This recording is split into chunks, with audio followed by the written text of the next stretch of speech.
right, guys, we're going to break down a case study of my client, Sam Pamazzi, who went through a fat loss phase while training for a marathon, while training for athletic performance and aesthetics. So we trained like an absolute freak, built quality muscle, burnt fat, developed horsepower, all at the same time. And we're going to dive into that. So as you can see, the side-by-side transformation itself is elite. You can see her face, her jaw, the musculature in her core, the quads. We physically became a weapon. Okay, we can see that she is moving like an absolute specimen here, guys, doing these Russian switches like an absolute powerhouse. And then those two things led to her doing the Big Sur Marathon, which is not a PR-friendly course due to the elevation, and hitting a PR, all-time marathon PR, while being in a deficit for a good amount of that prep for that race. And it was not easy. I want to preface this. This was not easy. There was failure. There was things that needed to pivot from, and communication with her and myself was at an all-time high.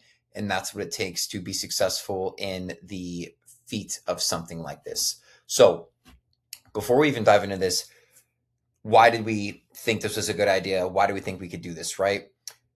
There's not necessarily data or studies or a bunch of case studies to pull from that, say it's neither optimal nor non-optimal, obviously, to, cut calories and deficit during high mileage. But the thing with Sam was she's constantly in high mileage weeks. So if we want to go through a deficit, we can't, not running wasn't an option.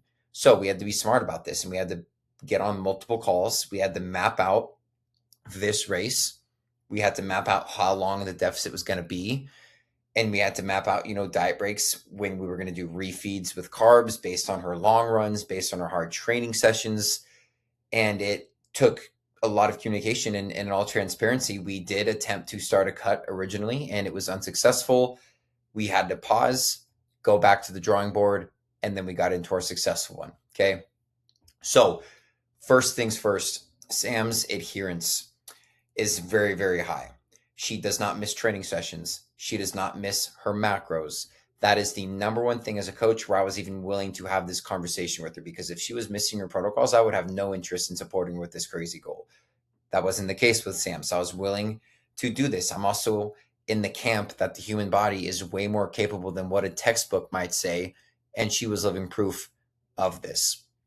So leading up to our fat loss phase, just a traditional reverse diet, getting food to maintenance calories, seeing how she was performing in the weight room with her runs, and how the scale started. And then once it was time to go into this deficit leading up to the Big Sur, we hopped on a call. We basically mapped out where calories were going to be for the first part of the cut. Obviously, the cardio was taking care of herself with her runs. And then we wanted to make sure that when she gets into her peak weeks of volume for marathon training, that food was on the up and up. Okay. So as far as the breakdown of the fat loss phase went, we started this fat loss phase in December, with the race being at the tail end of April. And the lowest food got was 1,700 calories. So food didn't even really get that low throughout this cut, in the sense of her expenditure was really high. So clearly food didn't really need to get that crazy aggressive. Now, with that being said, there were refeed days where, we can see there was multiple days a week where Sam had high carb days on her long runs. So it was Saturdays were a high carb day. Some days we would have undulating high carb days where on a weekly basis, it might not have been this exact same based on her mileage. Okay. Based on her mileage, we would adjust with her check-in. So on a weekly check-in, she would send to me on Sunday. It would tell me what her weekly training program was with her running, and we would map out what the week looks like. It's like, okay, we have a long run on Wednesday. We have a long run on Saturday. We're going to go plus 100 carbs on Wednesday, plus 100 carbs on Saturday. Okay. Now with this being said, guys, this entire time adherence is rock solid. She is not missing her protein goals. Okay. She's getting Obviously, these bars are adapted to her current goal. We're being really, really consistent and really, really diligent with our macros at this point, guys. Okay. Now, as you can see, we have high carb days going down. We also have days where we are trying to focus on food quality, right? Monitoring fiber, monitoring how much protein she's eating, monitoring the quality of this food. This entire time, guys, if you are helping a client through a deficit, through a race, whatever, and they're trying to coexist, communication with this client has to be at an all-time high. So this entire time, mine and Sam's check-ins are very thorough. We're having daily communication, making sure that we're on the same page. I'm checking biofeedback with hunger, stress, her hormones, her period, making sure that everything is as controllable as possible, because there's a certain extent where there's going to be some suck and there's going to be a grind that she has to go through. Okay. So pretty much leading up to the race, we wanted to reverse diet about 6-7 weeks out to make sure that she was getting the carbs she needed back up, that she wasn't seeing, too much rebound weight gain, and that morale was just on point. She was also going on a 3-week trip to Europe, but that's a story for another time. So the race was at the end of April. We reverse dieted her food, guys. So we're in April. She was back up eating, over 2,000 calories, eating all of the carbs while traveling, while doing all of this at a very high level, guys. So the fat loss phase lasted about 15 weeks. We did about 15 weeks of dieting. We reverse dieted her for about 7 weeks leading up to the diet, or leading up to the race, excuse me. And that entire time, guys, our training was highly manipulated. Our training was highly, highly manipulated, right? We started training originally just standard hypertrophy, right? Push pull legs, hypertrophy, focusing on, 10 to 12 rep range, creating muscle mass, hypertrophy work.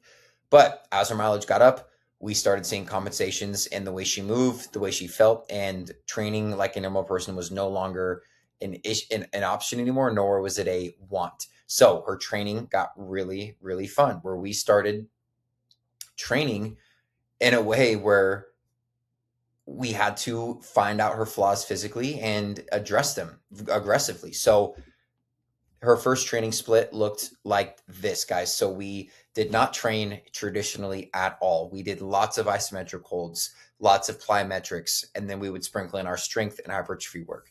So her lower body days, we had to make sure we check boxes of adductors, glute med work, calf work, plyometrics, isometrics, right? Velocity stuff. So she was training 3 to 4 days a week, depending on where we were on that program.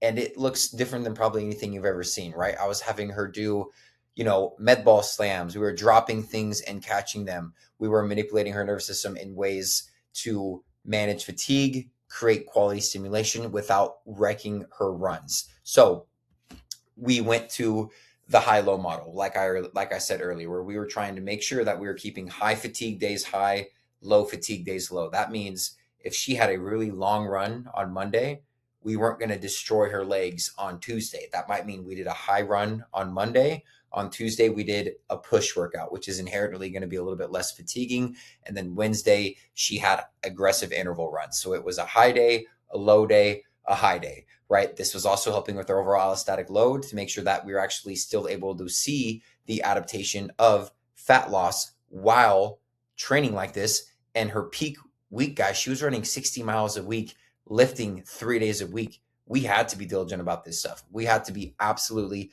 diligent about this stuff. And then once we got closer to the race, we started our taper. So race month looked a lot different than 2-3 months out. So race month was very focused on keeping her body feeling fresh while mileage got really high, and manipulating her nervous system. Like I said, we kept intensity high, volume on the low side. I wanted her to go into the weight room, get electrified with the stimulus with the nervous system, and then leave, right? So the race month, we had about 3 weeks of solid training where we were focused on overcoming isometric work, plyometrics, so she was moving fast, feeling very, very athletic, decompression with the body right here, right? And then we did some prime movers, but doing them fast. So we did box squats where she's focusing on moving the weight as fast as she can. We did some curtsy lunges to keep the hip, the groin, everything dialed in. And then we did some altitude depth drops, focusing on the ability to absorb force, because her race, the Big Sur, high elevation, means we have to go downhill too, right? And being able to stop and control herself was very, very important. Okay, so the entire time we started training really, really hard. We respected the deficit, we respected the refeeds, but we didn't want to be a victim to, oh, we're doing hard things, we can't do multiple hard things, right? We kind of wanted to have an outside the box approach with this. Like, we're going to do something that most people don't do. Okay, we kept intensity the same, manipulated the volume, and then from the marathon she came to the retreat, she went back home, and that's when we started our real reverse diet, our real deload maintenance phase, where now we are eating back over 2100 calories, guys. On to the next goal. Okay, continuing to chase performance this summer. We were going to go into another fat loss phase, but we want to just focus on getting the metabolism dialed in, training like an absolute savage. And she wants to be the fastest, most capable runner. And that is her priority right now. And we're going to respect that.